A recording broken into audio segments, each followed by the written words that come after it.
Mike, we'll start with injury news, I guess. Matt Dennis looked like he picked up a pretty big knock on Saturday. Yeah, it was a nasty one.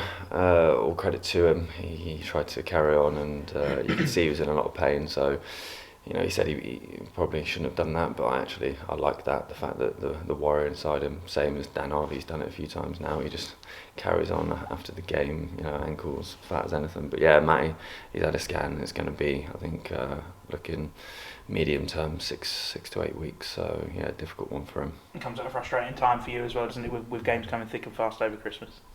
Yeah, I spoke to Matty and I said he's been training really well. So his intensity's gone up, and really liked what we saw, and that's why he got his chance coming off the bench. And that is the nature of football, when you feel like you're making way and then bang, you get hit. But there's a lot of growth for him there, and like I say, he's still positive, enjoys Christmas, and he's got something to really fight for in the new year and come back with that optimism and wanting to get back in the team. But yeah, it's one of them. It's looking forward to going into a heavy period because there's a lot of challenges, but we want all the bodies we can get. And we mentioned him briefly on Saturday, but Ethan Robson looked like he came through Saturday pretty well. Yes, he did. Obviously wanted to look after him, but everything's been, he's recovered nicely, and got another good week of training inside him. And then we've got MJ back from suspension, which is good. So yeah, reasonably healthy squad. It feels like not a month goes by where we don't have some sort of landmark achievement for Dean Lewington. If he makes appearances in the next two, it's yet another and probably one of the biggest of his career. Talk to me about Dean Lewington, because he's just a phenomenon, isn't he? He is, yeah. That's a good description. He's testament to his character, his personality.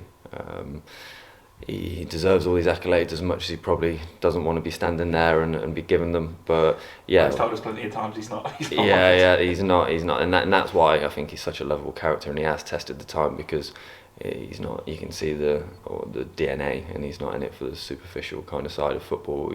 He's in it for the love of it, the passion. He cares. He's hungry. And yeah, obviously he's come for a lot of managers. I wouldn't even like to guess a number, but what's the biggest credit in my eyes being the same kind of era as him, as he's still going, and the quality he brings on the pitch.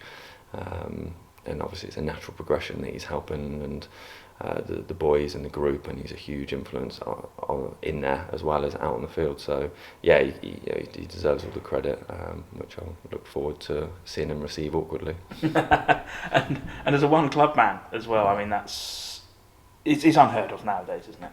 Yeah, it is, and I don't think it will ever be broken. Yeah, I mean, I'm sure, can't say never, but what a phenomenal achievement for him at one club. And again, it's huge credit to him. So I can't really speak highly of him. I think, it's the boys here and know his value and his influence. So fair play to him.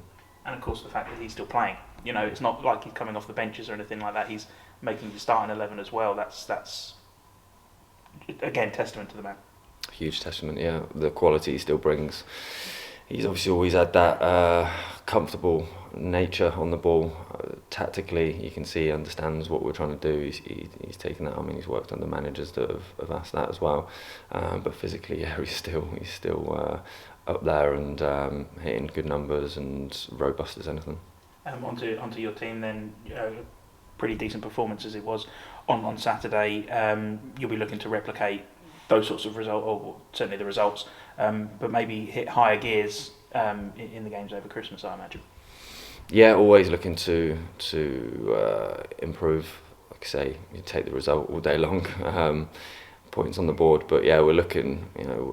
Watch it back, and you just look at all the areas that we still can improve. And we've shown the lads a few bits and bobs, and we're doing a bit in training today. Like I say, it's continual improvement, and that's the understanding that they've got. And it's going to be, we've got a lot of games, a lot of minutes, the different tests, but ultimately today and yesterday is all just about us.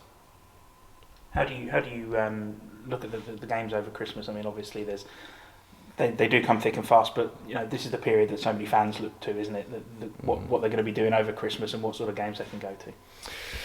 Just one at a time. Obviously, you'll always look and try and do the prep for the next opponent because it's such a short turnaround. Team selection is predominantly, I'm not going to say I won't think at all about the following game and the ingredients we feel as though we can hurt the team we're playing and then the next team, but predominantly, yeah, it's about me just looking at trying to put our most influential and our strongest team out, and then we'll dust ourselves down and we'll do the same again and then just do it again. So for me, it was just focus solely on Saturday. As a player, did you enjoy the Christmas games and that sort of festive period? Yes, yeah. It's a hard period because obviously everything going on and there's a lot of noise and a lot of celebration and people off work and things like that. But I loved the focus. I enjoyed the fact that I could be in and around it. But ultimately, I'd be getting up every morning and I'd be keeping my same structure. And it gives you that sense of achievement when you're going into work and you're still part of something and you're hopefully successful and you go home, you can relax and then it's back on the next one. So as a professional, yeah, I did fully enjoy this period. Morecambe have had some drama off the field this week, what with everything going on with the ownership battle. I suppose for you guys it's not really going to make an awful lot of difference in your approach, but do you think it may have an impact on them? I don't know. I think, again, whenever I've been involved in a club where there's been politics or external kind of noise, it just brings a group together and it kind of creates that unity inside the changing room because that is the most important thing for the guys to stick together. So, that's none of my business, the fact that they've had some really good results recently. And I think it's going to be difficult for us to go and play the way we want to play, but I enjoy that because they're going to step on us at certain times and go man for man, but then they've got the understanding of dropping into a medium block, so it'll be a really good test for us.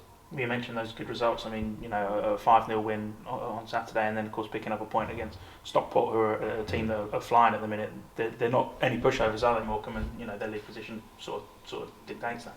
100%, yeah. Like I wouldn't, I'm not expecting anything other than a really tough test because, say Stockport, you're looking to get promoted. For me, they're probably the favourites, and then.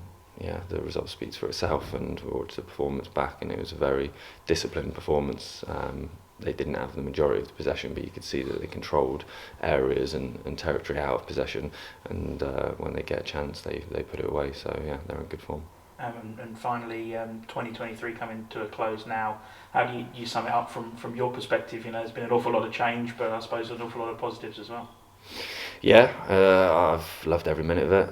You say that's the nature of football, the fact that you're in one place 1 minute and the next thing you've got another challenge, as in, you've got one game and then you've got a completely different set of circumstances you're going into. I think that's the nature of life. I think that's why we all enjoy it. I think if we all knew what was coming next, it would be quite boring and monotonous. So yeah, like I say, personally I've loved every minute of it. I really appreciate the platform I had at Gateshead, and now the same here. Really appreciate this platform and the opportunity we've been given, and there's lots to achieve, and I think the ceiling is really high, so exciting times.